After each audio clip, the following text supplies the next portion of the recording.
மக்களே இந்த பதிவு தரலாம் முழுசா பாருங்க மக்களே. பிள்ளைய விரும்புறப்பா. அப்படியா? சரிப்பா விடுப்பா. ஊர்ல உள்ளவங்க உங்களுக்கு கோவமே வரலையாப்பா? சரி உட்காரு சாப்பிடு. அப்பா இப்பதான் போங்க மருமக வீட்டை சாப்பிட்டு வர்றேன்.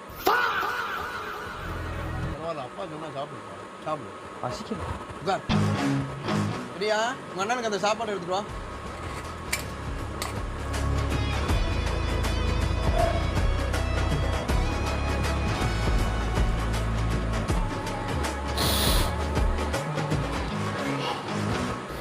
தொண்டை ரொம்ப கவுதடா.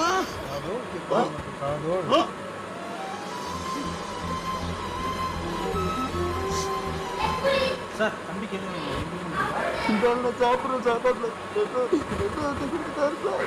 சார் பாத்தீங்களா சார், பழத்தை விட மாறுற மாதிரி இருக்கு சார். பெத்த பிள்ளைக்கு எவனா விஷமாப்பா சொல்லுங்க. தம்பி உனக்கு ரிப்போர்ட் வந்துருச்சு. உனக்கு யாரும் விஷம்லாம் வைக்கல.